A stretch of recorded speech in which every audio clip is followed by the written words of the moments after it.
ચલો જુઓ, હવે આપણે અહીંયા પેરેગ્રાફ નંબર 4 નો ટોપિક નંબર 4.5 કરીશું. આપણે 4.4 સુધી તો લઈ ગયા છીએ. આજે આ પ્રકરણ પૂરું થશે. એના પછી આવતીકાલે હું તમને એક બીજી ક્લિપ મોકલીશ વોટ્સએપ ગ્રુપ પર. તો આગળથી કઈ રીતે ઓનલાઈન ક્લાસ થશે તેના વિશેની તેમાં બધી જાણકારી હશે. તમારે તે પ્રમાણે આગળ વધવાનું રહેશે. તો જુઓ, અહીંયાથી આપણે શરૂઆત કરીએ તો ટોપિક નંબર 4.5 પ્રકરણ નંબર 4 માં અફળદ્રુપતા એટલે વંધ્યતા. અફળદ્રુપતા વંધ્યતા શું છે? વંધ્ય હોવું એટલે કે પ્રજનન ક્ષમતા ન ધરાવવી. કોઈ કારણોસર પ્રજનન ક્ષમતા ન હોય તો તેને કહેવાય વંધ્ય. બીજા શબ્દોમાં કહીએ જેને બાળક પ્રાપ્ત ન થતું હોય. અફળદ્રુપતા પણ એ જ વસ્તુ છે. તો એ અફળદ્રુપતા ઘણા બધા કારણોસર હોઈ શકે. આપણા સમાજની એક મર્યાદા છે કે આપણે આવી પરિસ્થિતિમાં માત્ર સ્ત્રીઓને જવાબદાર ગણીએ છીએ. પરંતુ તે સ્ત્રી સાથીમાં કે પુરુષ સાથીમાં ગમે તેમાં હોઈ શકે છે. એની ઘણી બધી પદ્ધતિઓ છે. એ પદ્ધતિ વિશે આપણે હમણાં જાણીશું. તો જો અહીંયા અફળદ્રુપતા વંધ્યતા ઇન્ફર્ટિલિટી પ્રાજનિક સ્વાસ્થ્યની ચર્ચા અફળદ્રુપતાના ઉલ્લેખ વગર અધૂરી છે. ભારત સહિત આખી દુનિયામાં મોટી સંખ્યામાં દંપતીએ અફળદ્રુપતાનો સામનો કરવો પડે છે. એટલે કે જાતીય સહવાગ થાય છતાં પણ બાળક એ પ્રાપ્ત કરી શકતા નથી. એ બાળક પ્રાપ્ત કરવા માટે અસમર્થ હોય છે, એટલે બાળક પ્રાપ્ત થતું નથી. જાતીય સંપર્ક થાય છે પરંતુ બાળક પ્રાપ્ત થતું નથી. આગળ આપણે હમણાં લઈશું. તમે પોતે વિચારી શકો, બોલો કયા કારણો હોઈ શકે? નંબર 1, અંડકોષ ઉત્પાદિત ન થતું હોય. નંબર 2, અંડકોષ ઉત્પાદિત થઈ અંડવાહિનીમાં ન આવતું હોય. નંબર 3, અંડકોષ અંડવાહિનીમાંથી આગળ વધતું હોય તો અંડવાહિની સંકુચિત હોય, સંકળાયેલી હોય, અંડવાહિનીમાંથી અંડકોષ આગળ ન વધી શકતો હોય. નંબર 4, અંડવાહિની જે છે ત્યાં શુક્રકોષ ન પહોંચી શકતો હોય, કારણ કે શરૂઆતના ભાગમાં જ ફલન થવું જોઈએ. એનાથી આગળ કદાચ બધું બરાબર હોય પરંતુ ગર્ભાશયના કોઈ ખામી હોય, એન્ડોમેટ્રિયમનો વિકાસ ન થતો હોય, પુરુષ સાથીમાં શુક્રકોષનું ઉત્પાદન ન થતું હોય. શુક્રકોષનું ઉત્પાદન થતું હોય પણ તો આપણે લઈ ગયા હતા કે જેટલા શુક્રકોષ ઉત્પાદિત થાય છે સ્ખલનમાં એની સંખ્યાને બધું આપ્યું તો હમણાં જ એને નોટ કરજો. હું એ છે બધી વસ્તુ અહીંયા એ નહીં કરતો, બોલતો નથી. કેમ? તમારે જેને ચોપડી ખોલીને પાના ફેરવીને જોવું પડે તો ભાઈ તમને યાદ આવે કેટલા શુક્રકોષ ઉત્પન્ન થાય. તેમાંથી 60% પૂર્ણ રીતે વિકસિત હોવા જોઈએ, ચલિત હોવા જોઈએ, 40% પૂર્ણ વિકસિત ચલિત હોવા જોઈએ. એ બધી વસ્તુ હોવી જોઈએ. તો જો અહીંયાથી શુક્રકોષ ઉત્પાદિત ન થાય અથવા તો થાય તો જે 60% 40% પ્રમાણે છે તે ન જળવાતું હોય, એ શુક્રકોષો શુક્રવાહિનીમાંથી પસાર થઈને આવતા હોય ત્યારે આ સહાયક ગ્રંથિઓ છે તેનો સ્ત્રાવ તેમાં ભળી જતો હોય. એ સ્ત્રાવની ગેરહાજરીને લીધે શુક્રકોષોનું મૃત્યુ થતું હોય, અથવા તો શુક્રકોષો પ્રજનન માર્ગમાંથી પસાર થતા હોય ત્યારે કોઈ કારણોસર તેમનું મૃત્યુ થઈ જતું હોય, અથવા તો શુક્રકોષો આ યોનિ માર્ગમાં આવતા હોય ત્યારે યોનિ માર્ગમાં અહીંયાથી જે સ્થાન છે તેની અંદર એનું પીએચ નિયંત્રિત ન થતું હોય, તેથી ત્યાં ફલન ગર્ભાશય સુધી તે અંડવાહિની સુધી શુક્રકોષ ન પહોંચી શકતા હોય. ઘણા બધા કારણો હોય છે. એમાંના કેટલાક કારણો વિશે આપણે અહીંયા જોઈશું કે આપણા કોર્સમાં છે. આના અનેક કારણો હોઈ શકે, જેવા કે શારીરિક ક્ષમતા ન હોય. શારીરિક એટલે હમણાં કીધું તે રીતે ગર્ભાશય નાનો હોય એવું ઘણું બધું. જન્મજાત રોગો, જન્મથી જ ખામી હોય. કોઈ જન્મજાત રોગો તો તેનો કોઈ વિકલ્પ જ નથી. જન્મથી જ અંગોના વિકાસમાં ખામી થઈ ગઈ હોય કે એવું કંઈ બીજું કંઈ થઈ ગયું હોય. દવાઓ, ઘણીવાર કોઈ બીમારી થઈ જવાથી એવી દવા લેવામાં આવે કે તે જે દવાઓને લીધે શુક્રકોષને નુકસાન પહોંચ્યું હોય. અહીંયા અનપીડને કે અંડવાહિની કે ગર્ભાશયની દિવાલ નબળી પડી ગઈ હોય દવાઓની આડઅસર. प्रतिरक्षा संबंधी अथवा मनोवैज्ञानिक प्रतिरक्षा संबंधी मनोवैज्ञानिक प्रतिरक्षा एंटीबायोटिक एनो उपयोग અને પેલું જે બધી આપણે છે લઈ જાય ગર્ભાધારણ ન કરવા માટેની વ્યવસ્થાઓ જે બી અપનાવીએ તેની કોઈ આડઅસર આવી હોય मनोवैज्ञानिक मानसिक अस्वस्थ होय कोई जेवुं टेन्शन लेतुं होय के अमारुं फ्यूचर शुं आम तो एना सतत टेन्शनमां ते दंपती रहेतुं होय तो तेमां पण न थई शके ने आવું मानसिक टेन्शन રાખવું પણ નહીં તમારે કોઈ પણ સંજોગોમાં ક્યારેય નહીં રાખવું આ પરિસ્થિતિમાં ઘણા બધા વિદ્યાર્થીઓના ફોન આવે છે કે સર અમે તો એક વિડિયો જોઈ બે વિડિયો જોઈ હવે જોતા પણ નથી અમને તો કન્ફ્યુઝન થાય છે આમ થાય છે તેમ થાય છે અરે ભાઈ પ્રોબ્લેમ છે બધાની સાથે પ્રોબ્લેમ છે મને પણ પ્રોબ્લેમ છે લાઇટિંગનો પ્રોબ્લેમ છે રેકોર્ડિંગના કેમેરાનો પ્રોબ્લેમ છે ઘણા બધા પ્રોબ્લેમ છે પરંતુ થાય છે બધું ધીરે ધીરે રસ્તો નીકળતો જાય ત્યારે કોઈ ગભરાવું નહીં ભારતમાં સામાન્ય રીતે દંપતીને બાળક ન થવા માટે સંપૂર્ણપણે દોષ સ્ત્રીઓને આપવામાં આવે છે પરંતુ સામાન્ય રીતે એવું હોતું નથી આ સમસ્યા પુરુષ સાથીઓમાં પણ હોઈ શકે છે વિશિષ્ટ સ્વાસ્થ્ય સંભાળ કેન્દ્ર વંધત્વ નિવારણ ચિકિત્સાલય હાઇલાઇટ કરો વિશિષ્ટ સ્વાસ્થ્ય સંભાળ કેન્દ્ર વિશિષ્ટ સ્વાસ્થ્ય સંભાળ કેન્દ્ર એનું નામ વંધત્વ નિવારણ ચિકિત્સાલય નિદાનમાં મદદ કરે છે નિદાન એટલે રોગને ઓળખો કે આવું બાળક ન થવા પાછળનું વંધત્વ પાછળનું કારણ શું છે પહેલા એ શોધવું પડે પુરુષમાં છે કે સ્ત્રીમાં છે પુરુષમાં છે તો કઈ વસ્તુ લીધે છે સ્ત્રીમાં છે તો કઈ વસ્તુ લીધે તે રીતે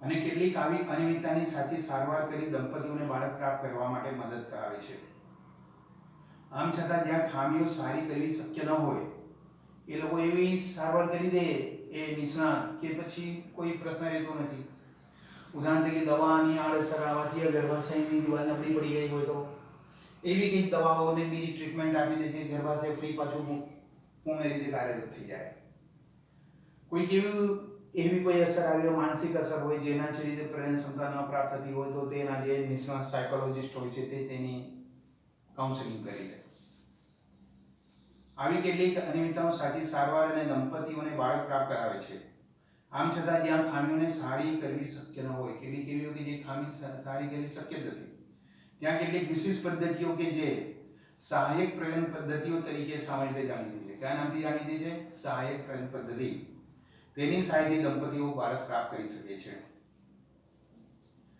શું કહેવાય છે ને ઇન વિટ્રો ફલન હાઇલાઇટ કરો આખા શબ્દને ઇન વિટ્રો ફલન IVF શરીરની બહાર લગભગ શરીરની અંદર જેવી સ્થિતિમાં ફલન શરીરની બહાર લેબોરેટરીમાં વિશિષ્ટ સાધનોની અંદર ફલન હવે તમે અહીંયા સમજી શકો છો કે અંડકોષ વગેરે કે શુક્રકોષ રાખવા માટેનું સાધન કયું હશે ટેસ્ટ ટ્યુબ તો હવે જો તે ટેસ્ટ ટ્યુબની અંદર ફલન કરાવાય તો ફલન થયું ક્યાં ટેસ્ટ ટ્યુબમાં માટેનું સામાન્ય પ્રચલિત નામ આપણા સમાજમાં બની ગયું છે ટેસ્ટ ટ્યુબ બેબી વાસ્તવમાં વૈજ્ઞાનિક નામ શું IVF બોલો IVF હાઇલાઇટ કર્યું ઇન વિટ્રો ફલન ને એની આખું જે બ્રેકેટમાં એની શબ્દ સંયુક્તિ આપી તેને પણ ટીક માર્ક કરો અને બાજુમાં ક્વેશ્ચન માર્ક મૂકો ઇન વિટ્રો ફલન ભ્રૂણ સ્થાનાંતરણને લગતી પદ્ધતિ છે એનાથી આગળ શું હતું ભ્રૂણ સ્થાનાંતર ટેસ્ટ ટ્યુબમાં ભ્રૂણ બની ગયું તો આખો વિકાસ ટેસ્ટ ટ્યુબમાં ન થાય એ ભ્રૂણને ત્યાંથી લઈને એ સ્ત્રીના ગર્ભાશયમાં સ્થાપિત કરી દેવામાં આવે એટલે બોલો શું થયું ટેસ્ટ ટ્યુબમાં ફલન કર્યું તે ભ્રૂણને પછી શું કર્યું તો ગર્ભાશયમાં સ્થાપિત કર્યું આ પદ્ધતિ પ્રચલિત રીતે ટેસ્ટ ટ્યુબ બેબી તરીકે કાર્યક્રમ તરીકે જાણીતી છે તેમાં પત્ની દાતા નો અંકોષ પત્ની શું કહેવાય દાતા એનો અંકોષ અને તેને દાન દીધું શરીરની બહાર આવ્યું અને પતિ દાતા એનો પણ શુક્રકોષ શરીરની બહાર આવે એ પણ છે દાતા પુરુષના શુક્રકોષને એકત્રિત કરવામાં આવે છે સ્ત્રીમાં અંકોષ મુક્ત થવાની ક્રિયા હોય તે જે સમય આવી ગયો ડોક્ટર સતત એને એડમિટ કરીને એના ઉપર ધ્યાન આપે તેને અંતઃસ્રાવને નિયંત્રિત કરે સ્ત્રીમાં જ્યારે અંકોષ અહીંયાથી પ્રાથમિક પૂર્વ અંકોષ મુક્ત થવાની અવસ્થામાં દ્વિતીય પૂર્વ અંકોષ મુક્ત થવાની ક્રિયામાં હોય ત્યારે એ અહીંયાથી એના વિશેષ સાધનથી અંકોષને આમાં ન જવા દે અડવાઈનીમાં પોતે પ્રાપ્ત કરી લે ઇન્જેક્શન જેવી પદ્ધતિથી છે એમ ખીંચી લે એમાં આવી જાય તો શું થયું? સ્ત્રીએ પોતાનો અંકોશ દાન કર્યો.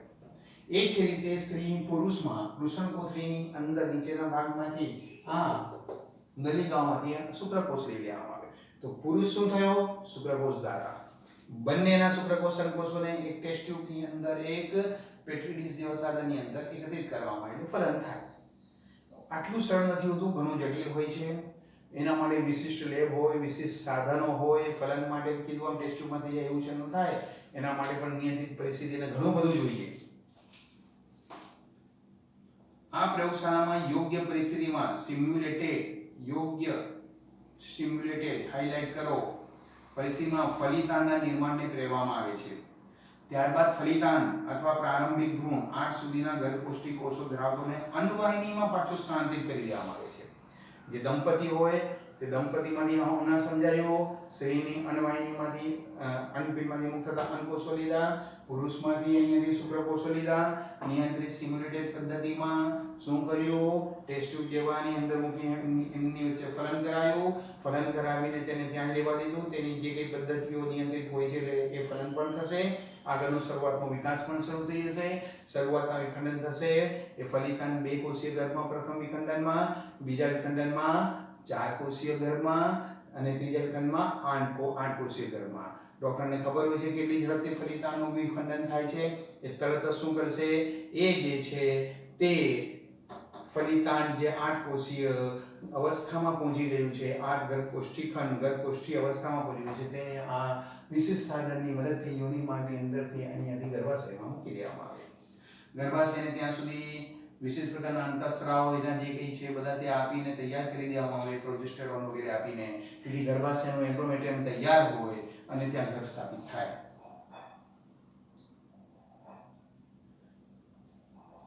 અંતઃગર્ભાશય સ્થાનાંતર કહેવાય. શું કહેવાય તેને? અંતઃગર્ભાશય. ગર્ભાશયની અંદર સ્થાનાંતર માટે તેનું નામ અંતઃગર્ભાશય સ્થાનાંતર, ઇન્ટ્રાયુટેરાઇન ટ્રાન્સફર.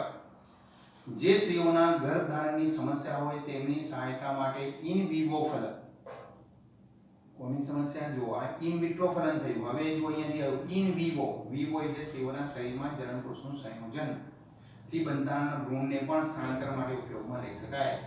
ઇન વિવો એટલે જે તે સ્ત્રીની અંદર જ શરીરના ફલન થવા દેવું.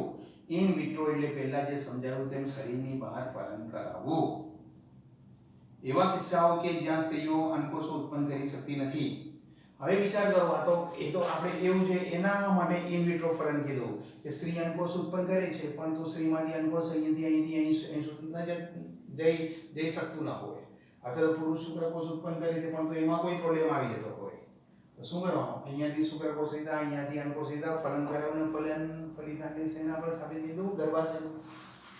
પરંતુ સ્ત્રી અંકોષ ઉત્પન્ન કરી શકતી નથી. સ્ત્રીમાં અંકોષ નિષ્ક્રિય છે. તો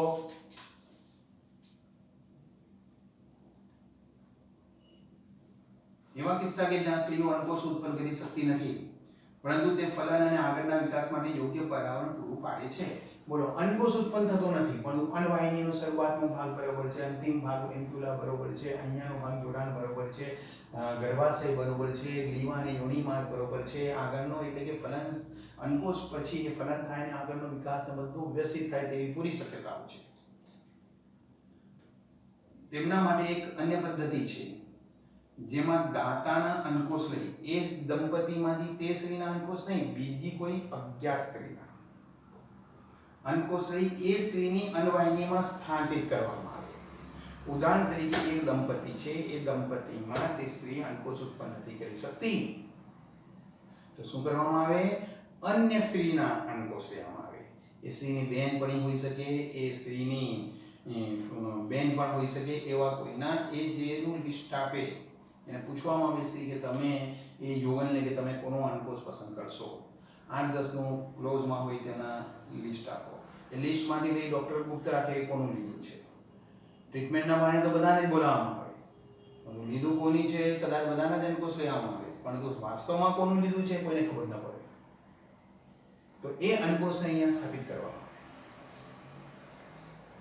અન્ય પદ્ધતિ અપનાવાય છે જેમાં દાતાના અંકોષ લઈ સ્ત્રીની અન્નવાહિનીમાં સ્થાનાંતરિત કરાય. માટે તેનું નામ ગિફ્ટ. ગિફ્ટ એટલે શું? ગેમીટ. ગેમીટ એટલે પ્રજનન કોષ. કયો પ્રજનન કોષ? અંકોષ. ઇન્ટ્રાફેલોપિયન ટ્રાન્સફર.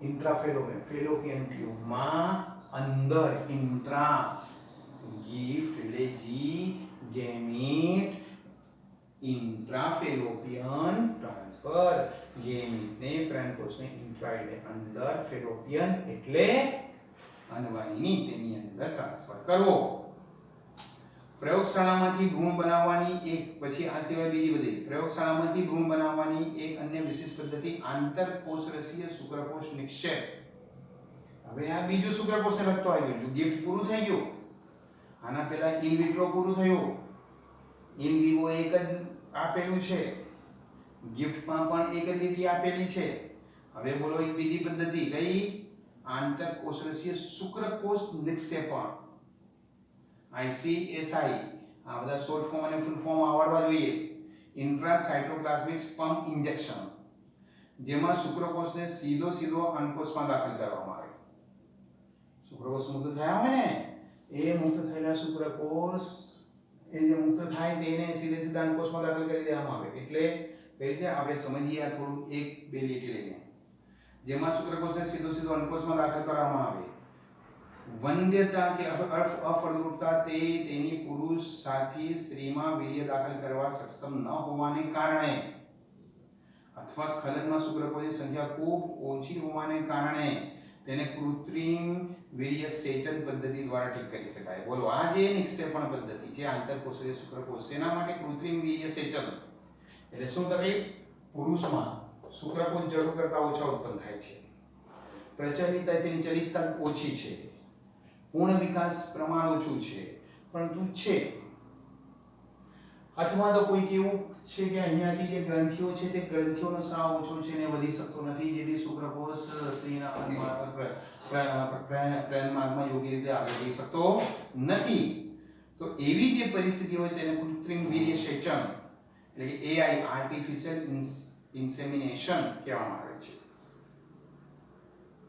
એના દ્વારા ઠીક કરી શકાય તો બોલો શું થાય ખબર પડે ડોક્ટર પેલી લેડીને કોન્સ્ટન્ટ પોતાના અંડર ઓબ્ઝર્વેશનમાં રાખે એને જે ખબર પડી જાય કે અહીંયા અંડકોષ મુક્ત થવાનો છે હવે પુરુષ શુક્રકોષ ઉત્પન્ન કરે છે એનો હસબન્ડ પરંતુ પૂરતી માત્રામાં નથી કે જે ગઈ છે તો તે શું કરશે અહીંયાથી સીધા શુક્રકોષ લઈ લેશે અને એ શુક્રકોષ જ્યારે અહીંયા અંડકોષ મુક્ત થવાનો હોય તે વખતે અહીંયા અન્નવાહિનીમાં દાખલ કરી દે તો બોલો એ સ્ત્રીનો અંડકોષ એના જ પતિના શુક્રકોષથી ફલન થાય પરંતુ તે સામાન્ય ગ્રંથ પદ્ધતિથી ન થાય